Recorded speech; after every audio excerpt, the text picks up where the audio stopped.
way I look at Jay, like I'm still seeing old niggas right now. These old niggas want to pop out, try to make their jury. I do mine. I'm like, bro, man, that nigga Jason on billions, but that man don't have on a piece of jury. Nothing. If he gotta watch it, what the fuck do you got to prove? You ain't got nothing to prove no more. Yeah, like you Jay-Z, you the biggest nigga on the market. Not for sure. These old niggas still be out here 46 years old showing watches. Niggas be in the video. Nigga do like that. Nigga, did you just show a watch? Nigga, you 46 years old? Like, what the fuck? What the fuck are you doing out here? Wait, hold on, wait. For sure. You've been telling us you had money for 25 years. We know you got money, goofy ass old head. Sit your goofy ass old ass down, man. Nah, for sure. Yeah. Don't ever comment on no shit got to do with me, though, nigga. Because you know when you see me, I'm the same nigga. Fuck wrong with you, nigga. Shit get rough. Nah, shit get real. Yeah. I appreciate y'all. Don't let me see you buy no cows, nigga. Nah, man, you know, I ain't gonna lie. One of my homies, a nigga Shake West, some funny shit. Shake West tried to get me. He tried, you know, he African for real. He tried to get me to really buy cows. That shit really feed they people like $800 really feed the whole tribe. That's different. Yeah. But for me to buy cows on Old National, like hell nah, but I ain't. Tell you that I don't even like milk. I'm cool. Whenever the crowd going, bro, be the same nigga, man. Oh, for sure. Yeah. Always, big bro. The crowd is vicious, man. Always, big bro. You know what I mean? One thing's for sure, two things for certain. We see everything. So when you niggas be trying to comment on shit and think a nigga don't see it, I see it, nigga.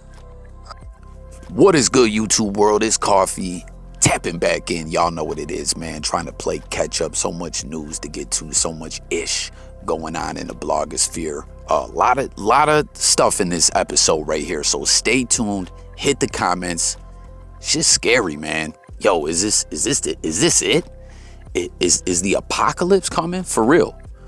Comment. But the first clip you heard there, that's Gillie the Kid going off, dissing Ricky Rose, the big boss, during this episode of $1 Million Worth of Game with they had Southside on there. Now, what's the deal with Gillie, man? Like, I didn't realize for the longest time, Billy Joe voice, until more recently, that Gillie is more or less like a troll. Y'all know that? Like, Gillie is more or less a troll. Because we know I don't want to call the man a failed rapper. You know what I'm saying? I'm not trying to diss Gillie. That's not what I'm doing. But he's just always talking ish. Between him and Wallo, you know what I'm saying? The team that these guys are. And I respect that, you know, Wallo came home from prison and Gillie didn't leave him behind. You know, he was like, I got to get him into what I'm doing, because they're cousins or whatever, right? But I'm actually starting to look at Wallo as the better podcaster, media member, internet personality, however you want to refer to them. I'm kind of looking at Wallo bringing more to the table than Gillie. Let me know if y'all agree with that statement or not, because this is all Gillie ever seems to be doing, is just talking ish. Wallo seems to share a lot of gems with individuals, you know what I mean? And like, I don't know if you guys caught, there was some ish a couple years back where they were doing something in PA, in Pennsylvania, a particular county or whatever, where they just said, hey, if you got an old warrant, you're on the run. I believe it had to be a nonviolent. I can't remember the exact criteria, but they were just letting people go if they showed up on a certain date, like forgiving all the old ish and letting you go on with your life. And Wallo went down there, made sure it was official, you know, it wasn't a setup, and definitely was going live and letting everyone know, yo, get down here, get on with your life, put this ish behind you. Like, I thought that was pretty dope. But getting to what we're talking about here, he's going off and dissing Rose, talking about him buying cattle and everything. And it kind of almost at certain points of this episode felt like Gillie was wilding so much he was overshadowing his guest. You know, like, you got Southside on there, which, comment if y'all watched the episode if you thought what he was talking about was pretty interesting. Yo, he was saying, like, if he produces with for a track for someone, he wants $50 off the revenue streams and all that. I don't know how all that work, right? But you see in the comments him, responding to academics. I guess Ak was like, yo, is this a sneak diss? What's the deal? And Gillie was like, nah, yo, this is directed at him. He should have never been talking ish about me in Mcmahon's comments. Because if y'all recall, more recently, An old beef between Gillie and Cash Money Records got brought back up. And to keep it a buck with y'all, Gillie kind of got exposed that he was lying in that situation. And, you know, another situation we saw recently was the whole thing with Wiz Khalifa, where he was blaming Wiz for getting his Instagram deleted. Kind of seemed kind of funny style, like Gillie might have been capping a bit there as well. And the more you look at it of this guy's run, you see a pattern that he's just always looking for controversy. He's always capping. And, you know, that's what he does. He gets all loud and animated, and that's Gillie the Kid. And I'm not dissing that. Like, everyone's got to do what they got to do to get to a bag. But there was just a point in time that I thought Gillie the Kid brought more to the table than that, you know. But it seems that's what he is a WWE promo type guy, you know. Like, y'all know them old promos from back in the day where they're just like, yeah, SummerSlam, when I see, you know what I mean? It's pretty much that what the deal is with Gillie, you know? Comment, let me know your thoughts. But as far as the whole cattle thing, you know, some of the stuff Gillie was saying, these old dudes, you know, the roar of the crowd isn't there for them no more, and they don't know how to act, more or less. Like, I don't know. What do you guys think about what Rick Ross is doing? I mean, I definitely agree that his music days as being one of the top artists in the game is behind him.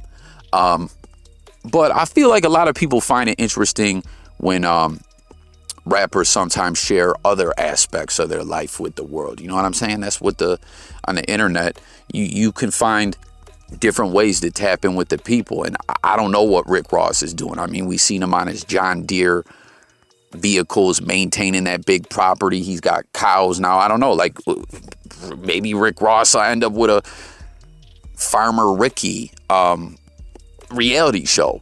Who knows? You know what I'm saying? But comment, let me know your thoughts about this situation, you know, everything we just touched on. And let's keep it moving in the news.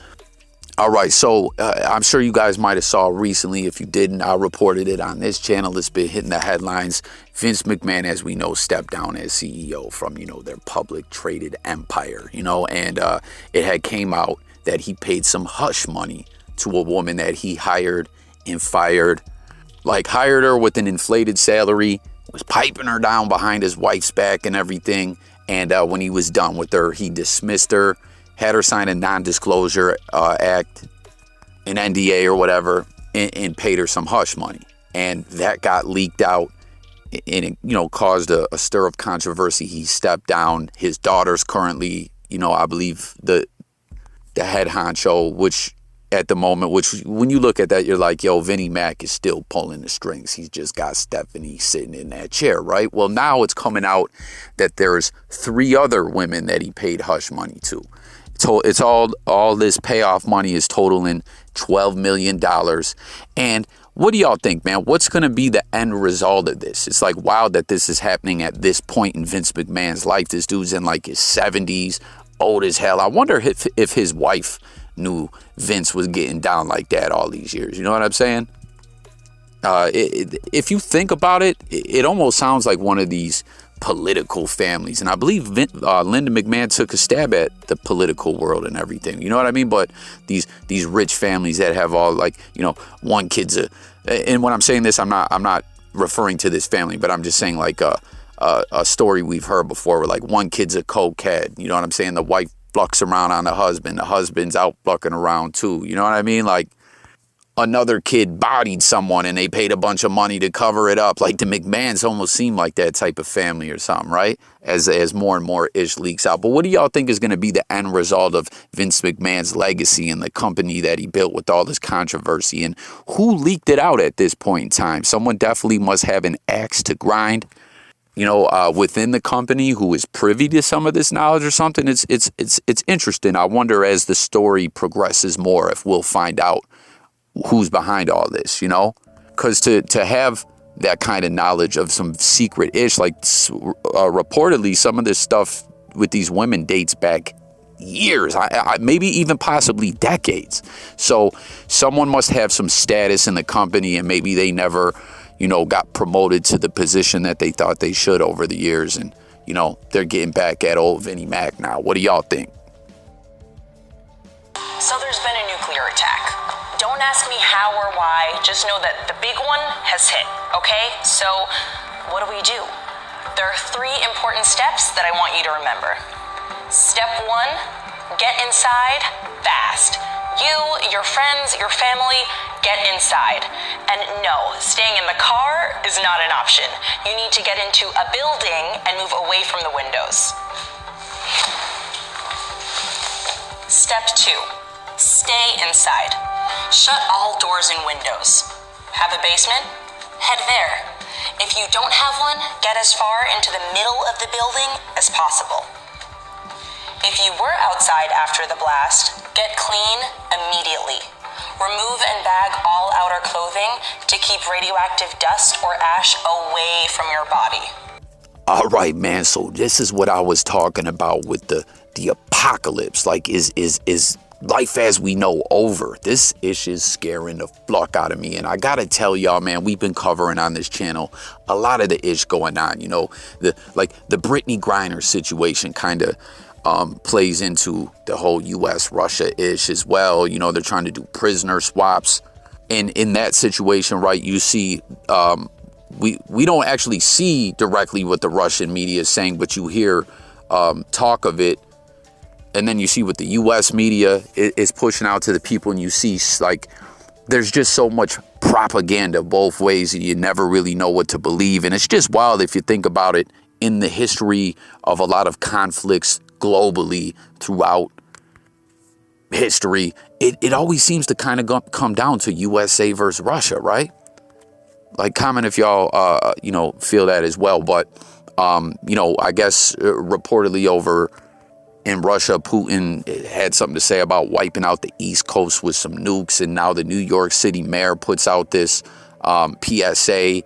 And it's like, yo, get inside, stay inside, make sure to get all the debris off you and wash your ass. I mean, when it comes to nuclear talk and all that, if you're not bodied in the blast, that, you know what I'm saying? Like, it's not more about the blast, it's more about after, right? Because when the blast happens, yes, some people will die, most definitely. But after, it's the nuclear winter, right? Where all the natural processes and everything that carries on life will, not happen or whatever, and life cannot carry on, right? Doesn't it even go down to photosynthesis stopping, and just that whole land is flocked, and that's it, right?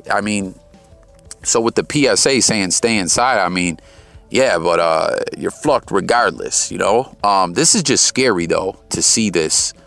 It almost felt like something when I was seeing this across the timeline and whatnot, like this was something out of a movie, but this is real life.